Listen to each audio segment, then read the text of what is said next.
идома. ҷамшед, дили ман гувоҳӣ медиҳад. бояд ту аз ин шаҳр равӣ. дирӯз ман ба Москав ба қиморбоз занг зада аз аввал то охири қиссаро нақл кардам. ӯ тайёр аст ту ва фариштаро қабул намояд. рав, мусибатҳои ман поён надорад.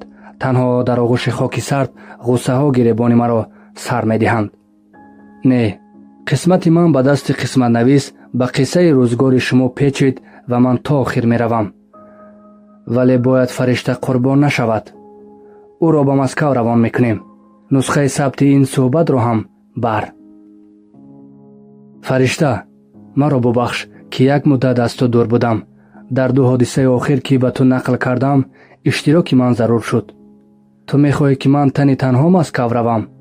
магар сабаби бадбахтии Хадича маҳз танҳоӣ набуд? он ҷой касоне ҳастанд ки дар ғами туянд. фу, ба қиморбозе бовар мекунӣ? дар ин замон виҷдони қиморбоз аз баъзе вазирон поктар аст. зеро қиморбоз рӯйрост мардум мефиребад, мушт дар торикӣ намезанад ва ҳам дигар илоҷе надорем. ман аллакай билет гирифтам. кай? 10 рӯз пас. амакам чӣ мегӯянд? ҳодисаро эҳсос карданд. барои хуни Неъматулло бошад, ман ба ҳар ҳодиса тайёрам, гуфтанд. ҷамшед, биё ошкоро ҳарф занем. ту дар ҳақиқат маро дӯст медорӣ ё танҳо ба хотири хешовандӣ шуда? оҳ худоё, фаришта, медонӣ ки чанд вақт боз ман фақат аз ту меандешам, аз фардои мо. фардои мо? мерасида бошем ба он рӯз? мерасем, фаришта. дасти ҷавон духтари пероҳани сиёҳпӯшро ба оғӯш кашид. ориф тигрро ғоибона мешинохт. ӯ аз даврони шӯравӣ боз барои мардуми авом қаҳрамон ҳисоб мешуд. кадом кушторе ки нокушода мемонд ба вай нисбат медоданд, зеро тигр дар ҳақиқат ҳам дасти дароз дар нохунак дошт ва аксар хуҷаинҳои шаҳр барои бардоштани ин ё он рақибонаш ба ӯ рӯи ниёз меоварданду бо ин муроҷиат наздаш муттаҳам мешуданд. аммо солҳои охир бозори тигр касод гардид. ин ба он сабаб набуд ки сафи харидорони ин ҳунар кам гардида бошад. не, баръакс, дар Гагарин қариб ҳар шаб нафаре кушта мешуд ва дар вақти эълони куштор ибораи шахсони номаълум тез-тез такрор мегардид. сабаб он буд ки вақтҳои охир тигр ба истеъмоли ҳероин рӯй оварда нисбати клиентҳо дағалӣ мекард ё гоҳо дастонаш меларзид. ориф замони фаъолияти журналистӣ чанд маротиба ният дошт доир ба ҳунарҳои ниҳонии тигр нависад. ҳама далелу арқомро ҳамҷамъ овард, вале вақт имкон надод. аз ин хотир рӯ ба рӯи директори ресторан марди ришрасидаи маст нишаста бовар дошт ки маҳз тавассути ӯ шахси даркориашро меёбад. ба ман тигр дар кор. $50 пеши директор партофт ориф. 100. бепарвоёна посух дод мард. ориф $50-ро пас гирифту $100-ро сӯи вай тела дод. мард пулро гирифта як ғиҷим карду баъд хати миёнаашро санҷида ба ҷайби пешаш монд. орому бепарво телефонро пеш кашида рақам чид. алло, тигр, аз хоб хестӣ? эдина ғам додида? дорӯи зур буда? хайр, ин бор ман платит кардам, бин, должник нашавӣ. клиент? ҳа, як кас ҳамин ҷой. мебиёӣ? давай. ҳозир меояд. ҳатто ба ориф нигоҳе накарда гуфт мард ва аз дар берун шуд. хуш, хизмат. марди хароби дарози лапаргӯш ки чашмонаш сурх шудаву чанд ҷои рӯяш захм дошт, рӯ ба рӯи ориф нишаст. чун дид ки мусоҳибаш намедонад аз чӣ сар кунад, сӯи директори ресторани нав ворид шуда фарёд зад. мемони як бурданонамона ё бемиёне? мард сар ҷунбонда бо ишораи даст ба вай салом доду аз дар баромад. кӣ? чӣ кор мекунад? мард аз қутии сигори ориф ки рӯи миз меистод беиҷозат сигаре гирифту оташ зад. ориф лаҳзаи аввал худро гум кард. нахоҳд нисбати тақдири инсон ин қадар бепарво ҳарф занад, аммо зуд худро ба даст гирифту бо ҷиддият даст ба кифташ бурд. тигр заҳрхан зад. боз пагондор? гӯё риштаи қалби журналист канда шуд. ҳарчанд медонист ки қотили Неъматулло маҳз ин марди бадшакл аст, барои қабули ин хабар аз забони худи қотил тайёр набуд. дигаргун шудани чеҳраи вайро Тигр эҳсос кард. милисаи чанде пеш нобуд шуда аз хешовандони ту буд? ту мехоҳӣ барои ӯ қасос гирӣ? чун мард дид ки Ориф чизе нагуфт, афзуд: бояд маро фаҳмӣ. ба ман фарқ надорад хуни киро мерезам. ин касби ман аст. аз пушти он нон мехӯрам. дар ин масъала инсонро ба хубу бад, пиру ҷавон ҷудо намекунанд. ин милиса хеле осон маргро пешвоз гирифт. 2 тир ва тамом. ҳарчанд барои ӯ байни ман ва фармондиҳандагон нофаҳмӣ рух дод. аслан шиёри ман чунин аст ки чизе мақтул он лаҳза дорад, моли ман аст. ман фаромада дидам ки мард туфангча надошт, аммо прокурор маро муттаҳам карданӣ шуд, гӯё ман туфангчаро гирифта бошам. чун даштномашон додам, як қисми пули ваъда кардаашонро надоданд. Тигр: рост бигӯ, барои қатли Неъматулло чанд пул доданд? $1000 ваъда карданд, вале ҳамагӣ $800 гирифтам. $200ро барои туфангча боздоштанд. хайр, бояд вазъиятро ҳам фаҳмид. ҳоло иҷрокунандаи вазифаи ман аз мӯи сар зиёд шудааст. биё сари масъала оем. тавре маълум шуд мехоҳӣ қасоси милисаро гирӣ аз прокурор? баробари бо ишораи сар тасдиқ кардани Ориф, Тигр илова кард: нархи вай хеле баланд аст. наход нархи ин палид аз Неъматулло бар ин инсони нек зиёд бошад. мо некию бадиро не, балки хатарро бармекашем, додар. хатари азим дорад қатли Сардор. лек ман худам ҳам чӣ қадар мехоҳам ба ин чеҳраи манфур тир андозам. чӣ қадар? $10,000. 5 то дода метавонам, аз ин зиёд не. дабро, пулро пешакӣ бояд диҳӣ. ба ман бошад 2 рӯз муҳлат деҳ. баъди 5 дақиқаи дигар Ориф аз ресторан баромада киссаҳояшро чапаву роста кард. дар ҷойбаш ҳамагӣ $100 кӯҳнае монда буду бас. хабари қатли прокурор дар шаҳри Гагарин барқвор паҳн шуд. бегоҳ дар даромадгоҳи хонааш шахси номаълум 3 тир ба ҷисми ӯ холӣ карда буд. худи ҳамон шаб аз марказ гурӯҳи калони тафтишгарон омаданду гумонбарони зиёде аз он ҷумла Тигрро ҳам ба ҳабс гирифтанд. мегуфтанд ки Наим Салимҷонов истироҳаташро дар кадом мамлакати хориҷа қатъ карда ба шаҳр омадааст. ба таври таъҷилӣ прокурори нави шаҳр таъин шуд. шаҳр дар деги овозаву воҳима меҷӯшид. боби саввум: ба сӯи марг. ман мисоли бачаи мактабхоне ки дар таътил шоду хӯррам ба хонааш мешитобад, бо дили шод ба қатлгоҳ мебароям. маро барои он мекушанд ки аз ман метарсанд. Л. Войнич, ғормагас. ҷамшед ягон маротиба Орифро ин гуна хурсанд надида буд. овози хушнудонаи ӯ ҳанӯз дар гӯшии телефон ҷавонро ба ҳайрат овард. додарҷон, таъҷилӣ расида биё, ниҳоят дар кӯчаи мо ҳам ид мешавад. журналист аз хурсандӣ гирд гирди утоқи меҳмонхона мечархиду як то мӯи сохта, мӯйлаби сохта, айнаки чашм, галстуки гарданашро ҳар су мепартофт. ҷамшедҷон, медонӣ, ман ин ҳадияи тақдирро интизор набудам. бовар надоштам ки дигар боре бахт сӯи ман нимназар кунад. вале Орифро эҳсос имкон надод то суханашро ба поён расонад. боз сигори наверо фурӯзон карду чун дид ки ҷамшед аз ҳарфҳои берабти вай чизе намефаҳмад, ба курсӣ нишаст ва ба нақл оғоз намуд. 2 рӯз пеш прокурори нави шаҳрро таъин намуданд. аввал ба ин хабар эътибор надодам. яке рафт, дигаре мисли ӯ меояд. аз дил гузаронидам ман. аммо имрӯз аз телевизори шаҳрӣ прокурори навро нишон дода тарҷумаи ҳолашро хонданд. охир медонӣ, ин шахс беҳтарин рафиқи ман аст. мо солҳои дароз бо ӯ дӯсту бародар будем. азобҳои зиёди зиндагиро якҷоя гузаронидем ва аз ҳама муҳимаш, ман 2 маротиба вайро аз тӯҳмат наҷот додам. падару модари ӯ маро фарзанд хонданд. падару модари ман вайро. Темур ягона дӯстам аст, ки бо як нигоҳ маро мефаҳмад. ҳангоми ман дар пойтахт будам, ӯро наёфтам. дар таҳсил буд. ана имрӯз ман акнун метавонам Салимҷоновро ба суд дода, шарманда карда, пушти панҷара шинонам. Ориф бархост то хокистардонро холӣ кунад. ҷамшедро моҷарои 1 моҳи охир он қадр ҳушёру зирак карда буд, ки ба ин хабар аз дигар нуқтаи назар баҳо медод. темурро албатта мансаби баланд дигар кардааст. خدا می‌داند که به پیشواز دوستش می‌خیزد یا نه.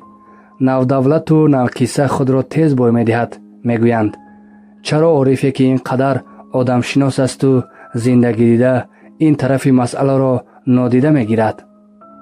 عارف گویا اندیشه‌های جوان را خواند، لبخند زد و آمده نشست. جهت‌های منفی این مسئله را فراموش نکن. تیمور دیگر نشده است. به این باور دارم. حقوق شناسی پرقوت است و مثل من سلیم جانوف بر اینها را بد می‌بیند. تو نمی‌دانی ما تا آخرین نقطه‌های قصه عاشقیمان را تا دلگاه شب به هم نقل می‌کردیم. او پشتیبانی من می‌شود. باور کن.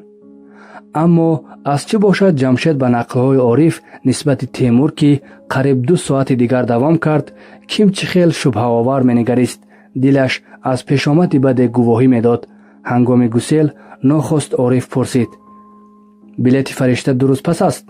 ها، پدرم هم برای رفتنش اجازه دادند. خود همین روز بلیت را سپار. من این بگاه به قمارباز زنگ میزنم. بگذار منتظر نشود.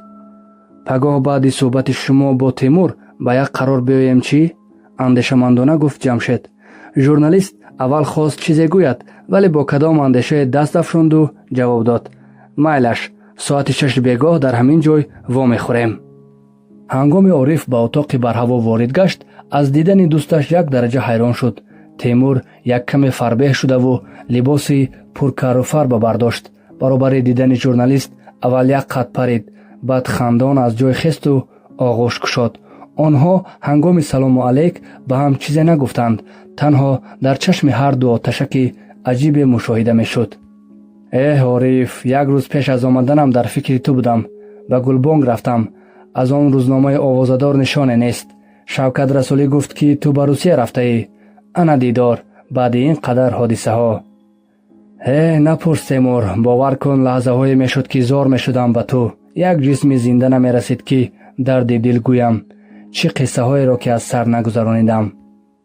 خوش، اگر تا حال حرامزاده نیافته ای من گوش میکنم. تبسمی اسرارآمیز گرد لبان تیمور شکفت. پیاله را گرفت و به دوستش چای کشید. عارف با همه احساسات شروع کرد به قصه. حرفی را نافزود، لحظه را فراموش نکرد. نقل‌های جمشید را در مورد جستجوهای اول بی‌برارش هم علاوه نمود. هنگامی به شنیدن خبر مرگ نعمت‌الله رسید، تیمور دست برداشت. این طرف حادثه را من خوب می‌دانم. تو با جمشید توسط طیاره به گگارین آمدید و شروع شد کشتارهای پراسرار. از کجا می‌دانی؟ از تعجب عارف از جایش نیمخیز شد. تیمور در کرسی تاب خورد و سیفش را کشاده بند کلان بسته‌های کاغذی را بیرون آورد. گوش کن عارف، تمام حجت‌های در دست من بوده دلیل قطعی هستند که حصه تو را در مرگ دکان، مفتش، سردار میلیسه اثبات میکنند. اما من از همه این چشم پوشیده از تو یک خواهش دارم. خود همین بگاه از شهر برآمده به روسیه رو. تو چی طور میتوانی اشتراکی من را اثبات سازی؟ سیستم تفتیشاتی شما به این قادر نیست. خطا میکنی عارف. قاتل آدمی در کاری را ما در یک روز میابیم. شاید قتل پرکرار نمی بود، دیگر اسرار کشوده نمی گردید و هم سلیم جانوف به ما مصلحت داد که تفتیش را از مرگ دکان آغاز نماییم. تو در هر واقعه خطای داشتی و این باعث فاش شدنت گردید. دکان، تو نمیدانستی که کاتبه آدمی سلیم جانوف است و خاطره نهایت مستحکم دارد و برابر آمدن آدمی ناشناس به نزد وی چهره آن آدم در یادش میماند. چون کاتبه از تو پول گرفته بود تا واخوری با سلیم جانوف آمدن تو را مخفی داشت. با دکان تا ماشین او رفتنت را چند کسی دیگر دیده بود. چهره تصویر کرده آنها با چهره که بعد تفتیش در کشتارهای دیگر پیدا شد موافق آمد. مفتش، حجتهای بیماری او قلبکی برآمدند. همکاران او را بار آخر با دخترش و تو دیدند. راست است که اول دختر از جوابدهی سرکشی کرد، اما بعد تهدید و استنطاق همه واقعه را حکایه نمود. اصلا دیگر دلیل برای گناهگارسازی تو لازم نبود. تیگر روز یکم بازداشت شدنش حادثه را قصه کرد. همه واقعه ها را ما در دوام 2 روز فاش نمودیم. تو در خانه نزاکت هم بودی، لیک او حالا نیست، در خارج است. تیمور، به عوض مرگ 4 نفر хатича, хоҳари ман, пиразани рус, неъматулло, ҳоло 3 нафар мурданд. чаҳорум бояд Салимҷонов бошад. туро мефаҳмам, аммо мувофиқи қонун хунро бо хун намешӯянд. баъд бовар кун, ман зидди Салимҷонов коре карда наметавонам. барои бардоштани ӯ вақт лозим аст. дар як шаб Наим метавонад маро бо тамоми милисаҳои шаҳр бардорад. қумандонҳои маҳаллӣ, баъзе амалдорони калони системаи мо ҷонибдори вай ҳастанд. ягона кӯмаки ман гурезондани ту ба Русия аст ва ҳам танҳо не, бо ҳамроҳии Ҷамшед. Салимҷонов аллакай аз ҳама воқеа бохабар мебошад. танҳо ӯ мехоҳад аввал роҳи ҳалли қонунии масъаларо бинад. охир дар дасти ман далелҳое ҳастанд, ки мувофиқи онҳо бояд вай баробари ман дар ҳабсхона нишинад ё ба сӯи марг равад. вай сиёҳ намешавад. бовар кун, агар Салимҷонов пешоруи тамоми мардуми шаҳр аз пешонаи ман паронад, касе ӯро шинонида наметавонад. мувофиқи маълумоти дар дасти ман буда, Наим дар куштори беш аз 40 нафар айбдор аст.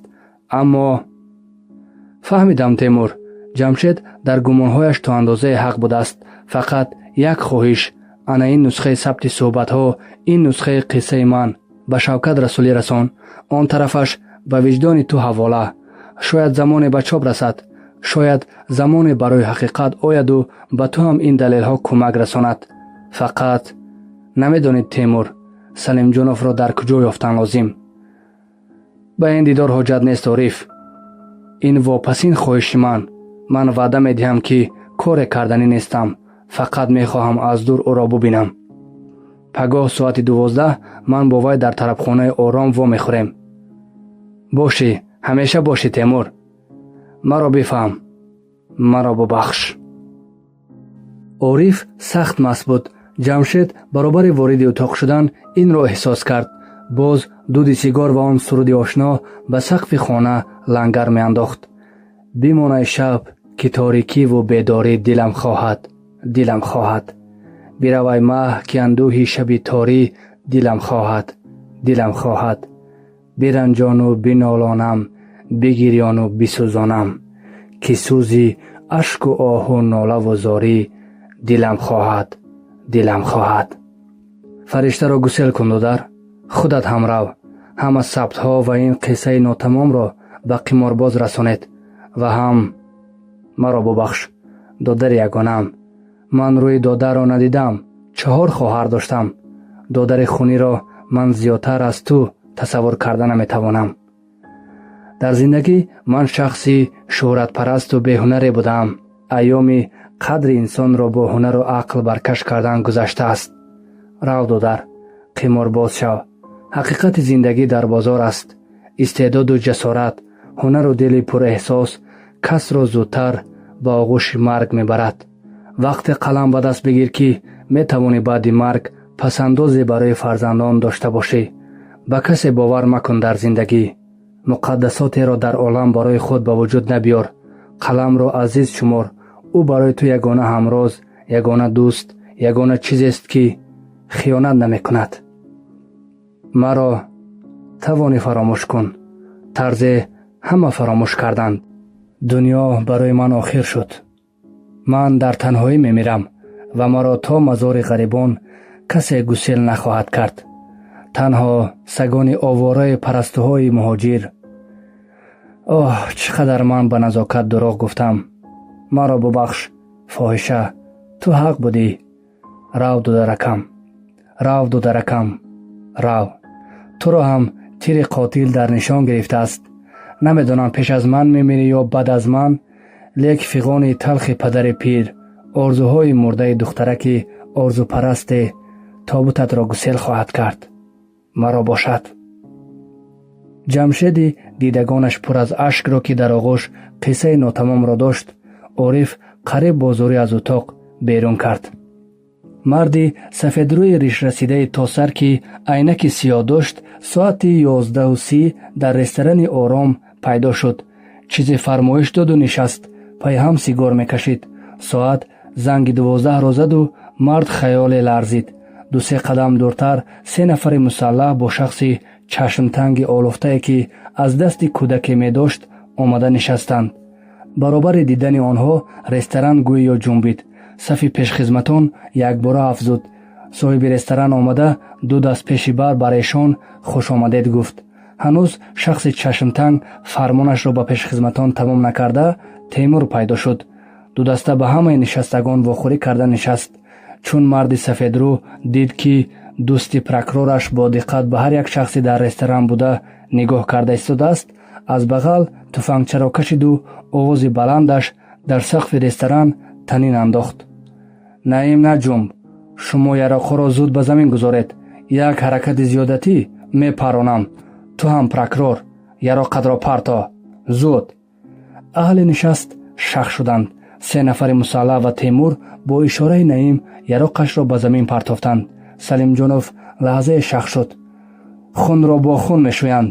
Наим, медонӣ, рӯзе расид ки ту ҳам барои хунҳои рехта ниҳоят ҷавоб мегӯӣ. ту. овози қатъии Салимҷонов гапи ӯро бурид. гӯш кун, ман туро нашинохтам. биё ором ҳарф занем, маслиҳат кунем. нашинохтӣ? ман Ориф, ҳамоне ки меҷӯӣ, қотили декану муфаттишу хеши прокурорат. вақти тӯю ман нест, калиматро гардон. Ориф наздик омада туфангчаро рост ба чакаи Наим монд, аммо кӯдак якбора ба туфангча чанг зада фиғон бардошт. дадамро напарон! Дастони Ориф рӯз шуданд. эҳсосе роҳ надоданд то ба кӯдак ки туфангчаро рост ба дилаш пахш карда буд тир кушояд. гӯё ду чашми кӯдак не, балки ду чашми хатича бозорӣ ба ӯ менигаристанд. ба ин ҳад монанд буд ин чашм ба чашмони модараш. ин фурсат кифоя буд ки яке аз муҳофизатгарон ба тамоми қувва ба пушти сари вай фарорад. нафари дигар Орифи беҳушшударо сӯи ҳаво дода автоматро бардошт ва тамоми тирдонро ба ҷисми ӯ холӣ кард. ҳанӯз Ҷамшед дар тараддуди чизу чора ҷамъ кардан наафтида занги телефон садо дод. алло, Ҷамшед розим. ман Ҷамшед. гӯш кун мудар, ман Темур.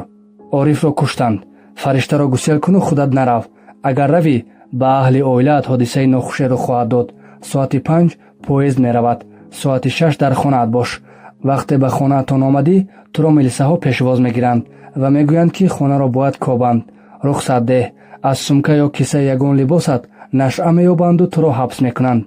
бемуқобилият биё. ин кӯмаке ки ман ба ту расонида метавонам. пешакӣ падаратро аз ҳама ҳодиса огоҳ кун. хайр.